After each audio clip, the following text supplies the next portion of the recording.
Welcome to today's deep dive. I'm so glad you're joining us for this one because we are tackling something massive today. Oh, absolutely. It's a heavy one, but a really important one. Yeah, it is. So with the United States' 250th anniversary coming up really fast, we decided we needed to take a hard, unflinching look at this word, a word that has just gotten, worn incredibly smooth over the years. Worn smooth is the perfect way to put it. Right. And that word is patriotism. Yeah. It's one of those concepts that just elicits these incredibly strong, totally divided reactions today. Exactly. I mean, people either wave it around like a blunt instrument or they just roll their eyes at it like it's some sort of naive, maybe even toxic, outdated concept. Right, like it's just a bumper sticker. Yeah. But the source material we are unpacking today takes a totally different approach. It's this fascinating text called The Six Disciplines of American Patriotism. And we should clarify right up front for you listening, this is not a blind, unthinking, flag-waving exercise today. Definitely not. Nor is it a tear-it-all-down cynical critique.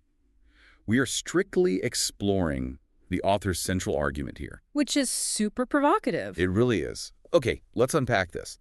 The core argument is that real patriotism isn't a feeling at all. Right. It's a discipline. Yes, a discipline. It's a set of actions you practice, usually under immense crushing pressure. And usually when an infinitely easier, more selfish move is just staring you right in the face. It's what you do when things get hard. Exactly. So to get us into this mindset, I want you to picture this. March 15th, 1783. Oh, this is such a good starting point. It really sets the stakes. So we are in a freezing, cavernous wooden building in Newburgh, New York. Right. And the Revolutionary War is basically over at this point. Right. The British forces are defeated. The guns have mostly fallen silent. So you would think this is a moment of pure triumph. You would think so, but it's actually not. No. The American Republic is actually in the greatest, most existential danger it has ever faced, precisely because the fighting stopped. Yeah, because inside that wooden building, the top officers of the Continental Army have gathered. And they are absolutely furious. Furious. We are talking about the men who froze their toes off at Valley Forge, who bled at Monmouth. The guys who literally built the new country with their bare hands. And now they're staring down a civilian government in Congress that is completely broke. Broke and intensely quarrelsome. And Congress is preparing to just discard them without paying the pensions or the back pay they were promised. Right. They hadn't been paid in months, some in years, so they're facing financial ruin. So an anonymous, brilliantly written letter starts circulating through the camp, and the message is chilling. It basically says, if the war ends, we refuse to disband. If it continues, we refuse to fight. We are going to march on Philadelphia. And we're going to turn the Army's strength against the civilian government. Right. It is an invitation to a military coup. Plain and simple. And historically speaking, this is the exact moment where the entire American experiment almost died in the cradle. Wow. Yeah, because history is just littered with revolutions that end exactly this way. Exactly. A righteous rebellion overthrows a king only to install a military dictator because the generals feel they're owed the spoils. Since their natural impulse. It is. The men in that room at Newburgh were incredibly sympathetic figures. The temptation to just take what they were owed by force was the most predictable impulse in the world. And into this literal powder keg walks George Washington. Totally unannounced. Right. He wasn't scheduled to speak. He just shows up, the doors open, and the room goes dead quiet. I can't even imagine the tension in that room. I know. So he walks to the front, he acknowledges their immense suffering, and he begs them to trust the slow, maddening process of representative government over brute military force. He asks them not to stain their glory. Right? Exactly. And the terrifying reality of that moment is that Washington's speech completely fails. It totally flops. He finishes, he looks at his officers, and he reads the room. He hasn't moved them at all. The grievance was just too fresh. The lack of money was too real. The coup is still entirely on. So desperate, Washington pulls a letter out of his coat, a letter from a member of Congress, hoping to prove he's working on a political solution. And here's the pivot point. Yeah. He fumbles with the paper. He squints at the ink in the dim light.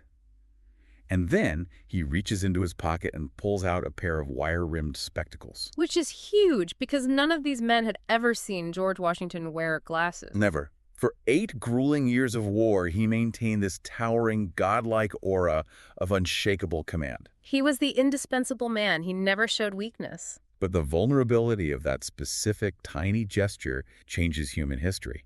He puts on the glasses, looks up at these furious men and says, "Gentlemen, you will permit me to put on my spectacles, for I have not only grown gray, but almost blind in the service of my country." Almost blind in the service of my country. It gives you chills. It really does. Because it was instantaneous. In that one unscripted, deeply human aside, those furious officers suddenly saw what 8 years of war had cost the man standing right in front of them. They saw his physical decay. Exactly. And by extension, they were forced to confront what it had cost all of them. Men who were ready to march on Congress minutes earlier began to weep openly. The conspiracy just evaporated into the cold air.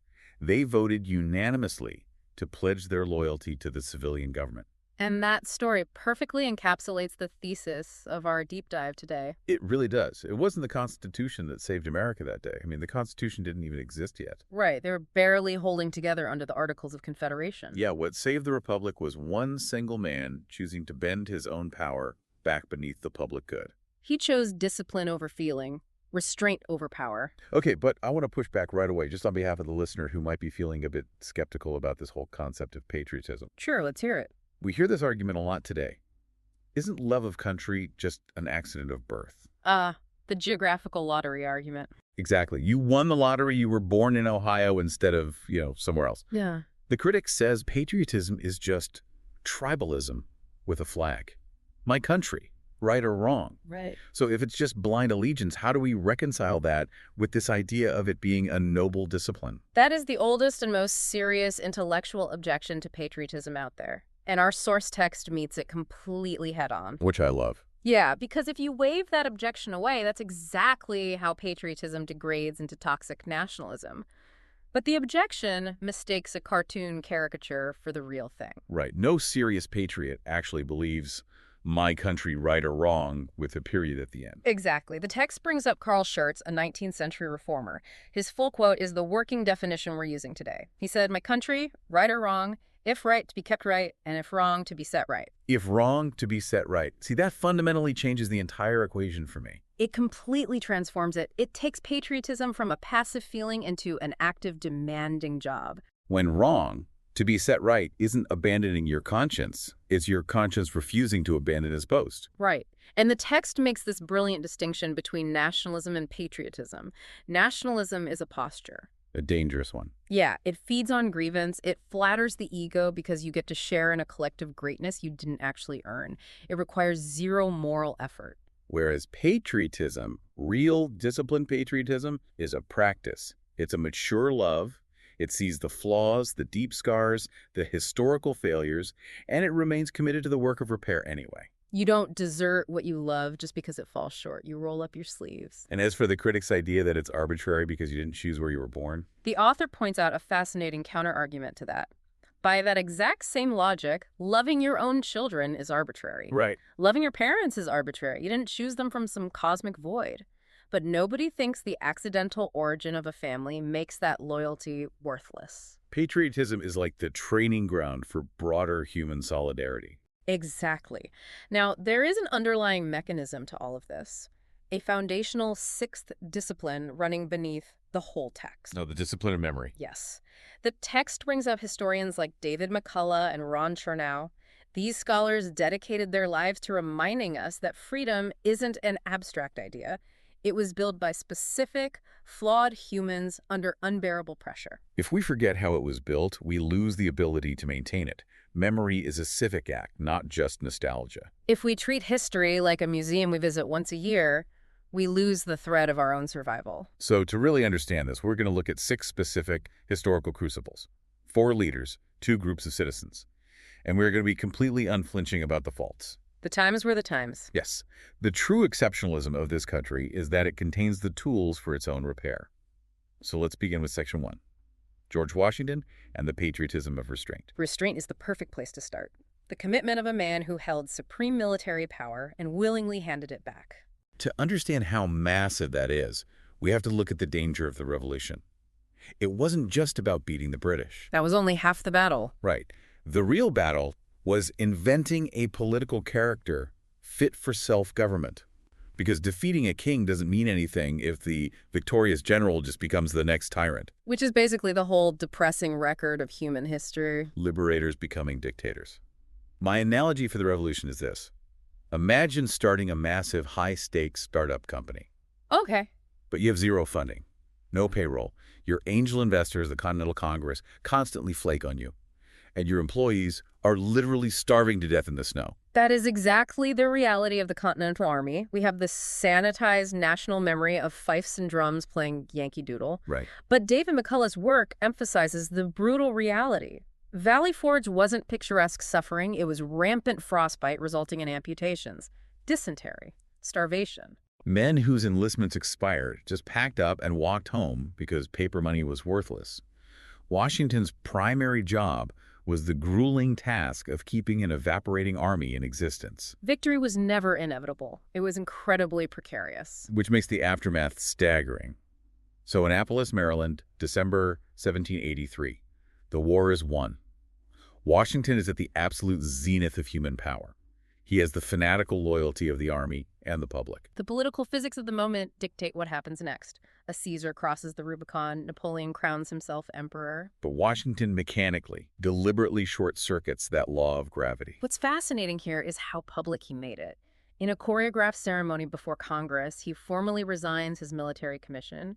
He hands the paper back to the civilians. He wasn't some humble farmer lacking ambition. He was intensely ambitious. Yeah. But he knew the most powerful thing he could do with his fame was to give it away. There's that amazing quote from King George III. Oh, yes. When he heard Washington was going to resign and go back to his farm, the king allegedly said, if he does that, he will be the greatest man in the world. Even the defeated monarch recognized the singularity of the act. Washington made Republican self-command visible. But he had to do it a second time, a decade later. Right, the end of his presidency in 1796. Modern listeners, we really need to pause here. We just expect presidents to leave office. We breathe this precedent like air. But it wasn't natural in the 1790s. It had to be built. He steps down after 2 terms, and the context is terrifying. The new government is fragile. Partisan divisions between Hamilton and Jefferson are turning into vitriolic hatred. And foreign powers are trying to pull us into global war. A huge chunk of the public trusted Washington way more than they trusted the untested Constitution. People begged him to stay for a 3rd term. They said his departure would trigger a civil war. He could have easily justified staying. The nation is too fragile. I must remain in power. That's the classic dictator's rationalization. But instead, we get his farewell address. It's like a prophetic warning manual. He warns against the spirit of party, sectional jealousy, and permanent foreign alliances. By walking away, he built the moral architecture of the republic. He proved executive power could serve the public good but refused to consume it. Without that restraint, liberty just becomes a countdown to the next strongman. So Washington builds the mold. But what happens when that republic begins to crack under a horrific moral contradiction it carried from birth? A contradiction that threatens to tear the whole house down. Exactly. That brings us to Section 2. Abraham Lincoln and the patriotism of preservation, or, as the text frames it, love. And it's a very hard, agonizing kind of love, preserving the country without allowing it to remain the thing that caused the war to begin with. Let's lay out the crisis of 1861. The founders wrote these soaring words in 1776, all men are created equal, while building a nation that relied on holding millions of human beings in brutal chattel slavery. For decades, the political establishment just managed this with legislative duct tape. The Missouri Compromise, the Compromise of 1850. Just kicking the can down the road. But by the time Lincoln arrives in the White House, the can-kicking era is over. 7 southern states have seceded before he even takes the oath. The cliff is here. The question is whether the experiment of self-government will survive at all. But, playing devil's advocate for the listener here, why not just let the South go? A lot of people ask that. Right. If they want to leave, let them leave. Avoid the bloodshed. Why was Lincoln so obsessed with preserving the Union? It was far deeper than territory. Lincoln's logic was rigorously clear. If a political faction can simply dissolve the republic and seize federal property just because they lost an election they didn't like, then democracy is a total joke. The consent of the governed would only mean the consent of whoever is winning right now. Exactly. Lincoln called the Union the last best hope of Earth. He wasn't boasting about wealth. He was saying, if self-government fails here, the autocrats of Europe are going to laugh at us. He'll say, we told you ordinary people can't govern themselves. And the crucible Lincoln faced to prove this was unimaginable. Military catastrophes. Cautious generals like McClellan, political hatred from all sides. The radical abolitionists thought he was too slow. The conservatives thought he was a tyrant. And he had to manage the Copperheads. The Northern Peace Democrats. Right. For those listening, the Copperheads were opponents in the North who wanted immediate peace with the Confederacy at any cost. They were willing to let slavery continue just to stop fighting. A massive political threat. And underneath all of this, Lincoln is dealing with the personal devastation of losing his young son, Willie, in the White House. How does a human mind not shatter under that weight? Doris Kearns Goodwin's team of rivals illustrates his discipline perfectly. He intentionally filled his cabinet with his chief political enemies. Guys like William Seward and Salmon P. Chase who ran against him and had thought they were infinitely more qualified. The mechanics of that choice are astounding. He didn't demand blind deference. He absorbed their massive egos into a single shared purpose: saving the Union. He subordinated his own ego. And what's profound is tracking his moral evolution. He started out in 1861 saying his goal was purely to preserve the Union, not to interfere with slavery. But as the bloodbath dragged on, the sheer military reality forced a pivot. If we connect this to the bigger picture, he realized mechanically that the old Union couldn't just be restored. Right. Because the old Union contained the fatal disease that caused the fever of war. Rebuilding it exactly as it was would just set the timer for the next explosion. Emancipation and preservation became fused together, which sets the stage for the Gettysburg Address in 1863. The text of Gettysburg is incredible. It's under 280 words long. While the keynote speaker talked for 2 solid hours. Yes, but look at what Lincoln does. Yeah. He bypasses the Constitution entirely. He goes straight back to the Declaration of Independence 7 years ago. He centers the country's founding on the proposition that all men are created equal. By doing that, he turned those freshly dug graves into a binding moral demand on the living. An active assignment, the unfinished work. He redefined the American purpose. And then, the culmination of this agonizing love. The second inaugural address in March 1865. The war is basically won. Every instinct would tell a leader to take a massive victory lap. To flatter the North and crush the South rhetorically. But he refuses. It's the most stunning speech in American political history. He acts almost like a theologian. Exactly. Instead of a victory lap, he issues a shared judgment on the entire nation. He names American slavery as a colossal moral offense for which both the North and the South shared profound guilt. The North profited from the cotton trade. They were complicit. He suggested the war was divine justice for 250 years of enslaved labor. Every drop of blood drawn with the lash shall be paid by another drawn with the sword. But then he pivots to radical political mercy, with malice toward none, with charity for all. He refused to abandon the Union because of its sins, but he absolutely refused to whitewash its sins just to make it comfortable again. That is a mature, disciplined love. He proved the country possessed the tools to remake itself, to become a new birth of freedom. Okay, so Lincoln saves the Union. The nation survives. Fast forward a few decades. The Civil War fades. The Industrial Revolution is roaring. The Gilded Age arrives. The country is beaming. Steel mills, Yeah. railroads, people are getting incredibly rich. The threat isn't total collapse anymore. The new threat is comfort, inequality, and complacency. Enter Theodore Roosevelt and Section 3, the patriotism of growth. Or strenuous citizenship.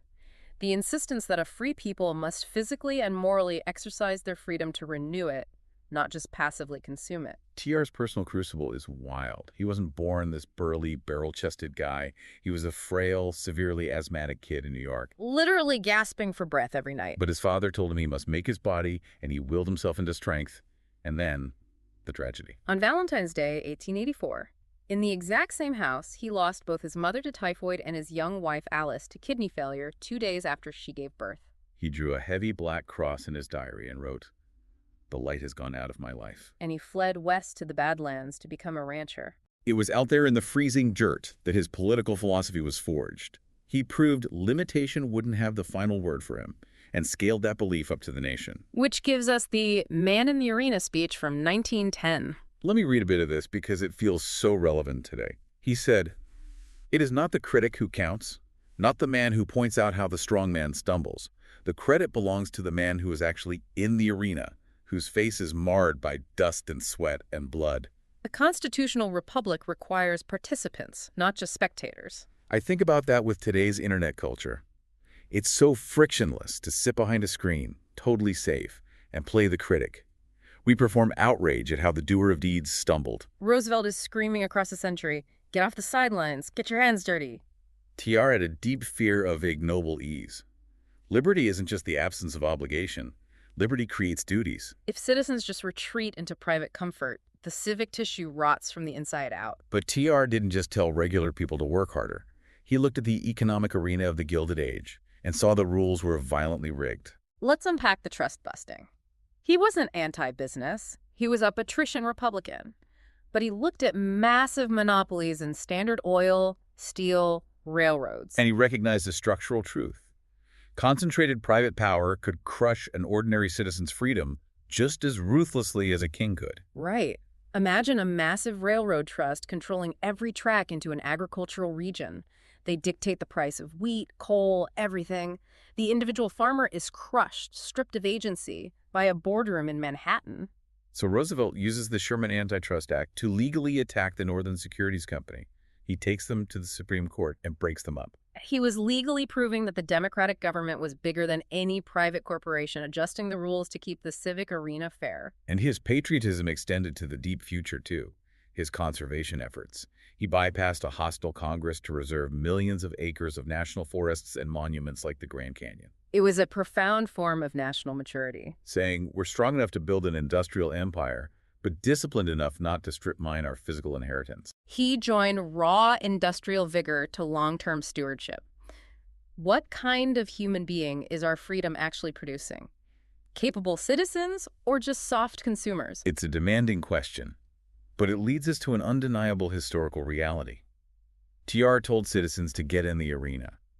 But what about the millions of Americans explicitly, violently locked out of that arena based on the color of their skin? Jim Crow laws systematically dismantled their rights. How does a patriot respond when the country actively rejects them? That brings us to Section 4, Dr. Martin Luther King Jr. and the Patriotism of Hope. The theme is hope, driven by extraordinary moral courage, holding the country to its founding promise and tactically refusing the temptation of bitterness. We have to clarify the nature of Dr. King's patriotism because it gets so sanitized today. His criticism was unsparing, but it was never cynical. It wasn't a demand to tear the American project down to the studs. It was a summons. Yes. So what does this all mean? The analogy he used was the promissory note. It's like someone walking into a bank holding a legally binding contract. And the bank refuses to pay. But the person points to the founder's signature and says, "You wrote this check? I'm just here to cash it." He embedded his hope inside the American promise. And we cannot sanitize what this cost him personally. He lived under constant death threats. He was jailed nearly 30 times, stabbed in Harlem. His home was bombed with his wife and baby inside. Harassed by the FBI.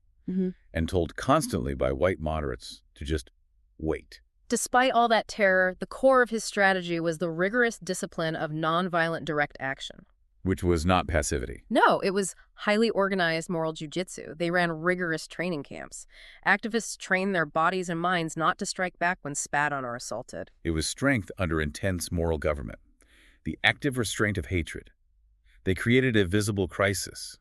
Peaceful citizens demanding rights versus police dogs and fire hoses to force the federal government to intervene. Washington restrained military power. Lincoln restrained vengeance. TR restrained corporate appetite. And Dr. King restrained hatred, which might be the hardest restraint of all because his grievance was 100% justified. He had every earthly reason to hate America, and he actively refused to. He wanted to redeem the soul of the country. Which culminates in the I Have a Dream speech, standing in the shadow of the Lincoln Memorial, quoting Jefferson. And the incredible part, the machinery actually worked. The vindication of that hope is a historical fact.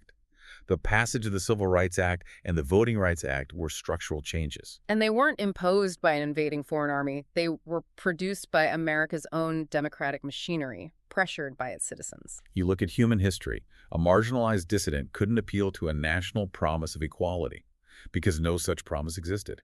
You can't hold a king to a contract he never signed. But America had written it down. The trap was set in 1776, and King sprang it. He proved you can't separate love of country from love of your neighbor. He demonstrated the country was honest enough to fix what was broken when summoned by its best citizens, which provides a seamless transition. Washington, Lincoln, TR, King. These disciplines were turned inward, fixing our own house. Right. But what happens when that discipline is turned outward, across an ocean, for strangers? That brings us to Section 5.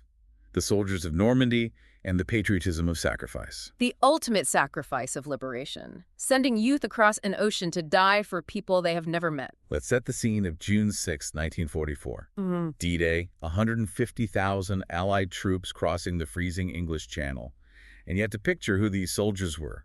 Not Spartan warriors. 18, 19-year-old kids, farm boys from Iowa, clerks from Brooklyn. Terrified, seasick, heading toward concrete bunkers. The water at Omaha Beach literally ran red with blood. Men cut down the second the ramps dropped. But the mechanism of their discipline held. Wave after wave kept coming. Eisenhower called it a great crusade for liberty-loving people everywhere. Not a conquest for empire, but a liberation. And there's this incredible detail about Eisenhower. He drafted a secret, handwritten note to keep in his wallet in case the invasion failed. Wow, what did it say? It said, "The troops, the air, and the Navy did all that bravery and devotion to duty could do. If any blame or fault attaches to the attempt, it is mine alone." It is mine alone, fully prepared to absorb the worst consequence. Yeah. That is true leadership. The invasion succeeds, at a staggering cost. But this raises an important question. Historically, what happens when a nation achieves total victory over its enemies? To the victor go the spoils. You plunder them, extract reparations, dismantle their industry, garrison their cities. That's what happened after World War I, which paved the way for World War II. But what did America do after 1945? We did the exact opposite. Yes. The Marshall Plan in 1947. The U.S. poured billions into rebuilding a shattered Europe. Not just allies, but shattered enemies. West Germany, Japan. It's staggering. We defeated fascist regimes at a heartbreaking cost and then used our wealth to build their schools, draft democratic constitutions, rebuild their factories, and then gave them their sovereignty back. History has no precedent for a conqueror funding the freedom of the vanquished. But Marshall and Truman understood a starving Europe was a breeding ground for Soviet communism. It tied moral action to strategic foresight. The boys didn't die on Omaha Beach to own France. They died so France could be free. The outward expression that freedom is a universal good. So we sacrifice for strangers on a foreign beach. But what happens when that terror comes to our own shores, targeting ordinary civilians on an ordinary Tuesday morning? Section 6, the citizens of 9/11 and the patriotism of unity. The inward solidarity of ordinary people choosing to run directly toward the danger. September 11, 2001. The hijackers wanted to terrify us, make us feel divided and fragile. But the first proof that their thesis was wrong came from 40 ordinary people on United Airlines Flight 93. A software executive, a retired iron worker, a pregnant college student. 35,000 feet in the air, through airphones, they figure out the plan. They realize their plane is a guided missile aimed at the Capitol. And what do? They gather in the back and they take a Democratic vote. A Democratic vote. Todd Beamer says, let's roll. And they physically fight the hijackers for control, actively giving up their own slim chance of survival, driving the plane into a field in Pennsylvania to save hundreds of strangers in D.C. Ordinary citizens, under zero official orders, choosing their country and each other over themselves. And simultaneously, in lower Manhattan, as tens of thousands of terrified civilians are streaming down the stairwells, 343 firefighters of the FDNY are climbing up. Carrying 70 to 100 pounds of gear, swimming against a tide of panicked humanity, walking straight up into a burning skyscraper to save strangers. It's the exact same sacrifice as Normandy, but the battlefield was a fluorescent-lit stairwell. And the national response, lines wrapping around blocks for blood banks, flags on overpasses. Political enemies standing shoulder to shoulder on the Capitol steps singing "God Bless America." Now, we must be honest. That perfect unity was temporary. The messy arguments of a free society returned. Right. But the brevity of that unity doesn't make it false. It revealed a fundamental truth beneath the noise, that Americans fundamentally recognize they belong to one another. We didn't shrink away. We built the Freedom Tower right on that exact same ground, 1,776 feet tall, a physical act of defiance. And the profound takeaway is that this unity rests entirely on the ordinary citizen. All the achievements of Washington, Lincoln, King, they mean nothing if ordinary people won't stand together when the worst happens. Okay, let's synthesize this deep dive. We've covered the 6 disciplines. Restraint with Washington, love with Lincoln, growth with TR, hope with MLK, sacrifice at Normandy, unity on 9/11. The author's argument holds up. Patriotism is the moving, difficult machinery of an ordered love. And as we approach the 250th anniversary, that adaptability is our true exceptionalism, set against the grim reality of human history, absolute kings, brutal empires. America gave its people the tools to fix its own flaws. That room to become. We are not apologetic about our faults. The times were the times, and we overcame. We have been honest enough to keep moving closer to our highest ideals. It's an inheritance worthy of being loved and improved. So we promise you a final thought to mull over. If patriotism is a discipline of action by ordinary citizens, what is the seventh discipline? It's the essential question for the 21st century. Because our biggest threat today might not be foreign armies. They're algorithms engineered to divide us, deepfakes, total information overload. So maybe the next great American discipline is attention. The discipline to look away from the digital outrage machine, to look your neighbor in the eye and do the unglamorous work of maintaining your local community. Volunteering, knowing your neighbors' names. As you go about your day, ask yourself, what is the specific discipline this country requires from you right now? Thank you so much for joining us on this deep dive. Stay curious, keep learning, and we'll see you next time.